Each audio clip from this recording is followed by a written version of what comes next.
Hello guys, আসসালামু আলাইকুম রহমতুল্লাহ বারাকাতু। দেখেন আমাদের ছাগলগুলোর কি কন্ডিশন। তো যারা যারা রোজিনা আক্তার 111M চ্যানেলটির থেকে ভিডিওটি দেখতেছেন, অবশ্যই তাদের কাছে আমার অনুরোধ রইব, চ্যানেলটিকে ভালো লাগলে, ভিডিওটা ভালো লাগলে সাবস্ক্রাইব করে শেয়ার করে যদি ভুলবেন না। আর আমি এখন আমাদের ছাগলের একটা প্রবলেম হয়েছে, সেই প্রবলেমটা সলভ করতে যাচ্ছি আপনাদেরকে। তো সাথে আপনারা দেখে আপনারা শিখতে পারবেন। তো আমি আপনাদেরকে দেখাচ্ছি বাকি ছাগলগুলো। একটা হচ্ছে পাটা। তো এই বাকি ছাগলগুলো আপনাদেরকে দেখাচ্ছি আমার কি সমস্যা হয়েছে ছাগলের। আসলে হচ্ছে কি, আমার বড় যে ছাগলটি, মা ছাগল যেটা বড়, সেটা গতকালকে পাহাড় থেকে পড়ে তো রশি সহ আটকে গেছিলো ঠ্যাঙে। এই যে এটা রশি সহ ঠ্যাঙে আটকে, এই যে দেখেন, এই যে ডান পাশের পাটা দেখা গেছে, দেখতেছেন এই পাটাতে হচ্ছে রশি পেঁচাই, তো এই ঠ্যাঙে বিশাল আঘাত খাইছে।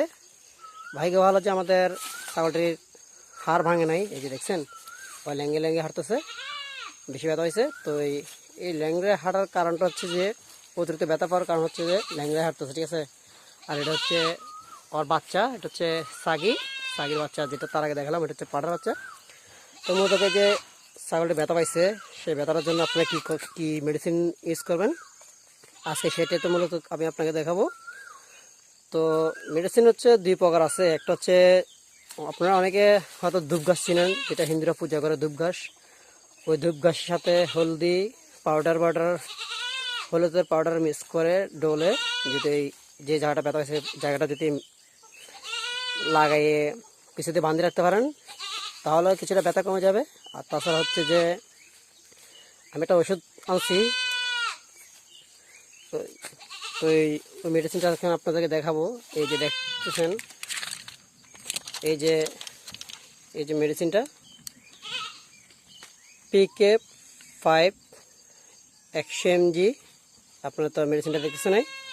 তো এই মেডিসিনটা খাওয়ার নিয়ম হচ্ছে কি, আপনারা এটাকে ভাঙে বাইর করবেন, প্যাকেট থেকে বাইর করে। যে দেখেন এখানে অর্ধেক আছে, বাকি অর্ধেক আমি এটার সাথে ভুসির সাথে মিশ্রণ করে খেয়ে দিচ্ছি, ঠিক আছে। তো আপনারা কী করবেন, একটা ট্যাবলেট খুলে ট্যাবলেটের অর্ধেক অংশ পাউডার বানাই অল্প অল্প পরিমাণ পাউডার ভুসি দিয়ে, তো এই ওষুধটাকে মিক্স করে খাওয়াই দিবেন।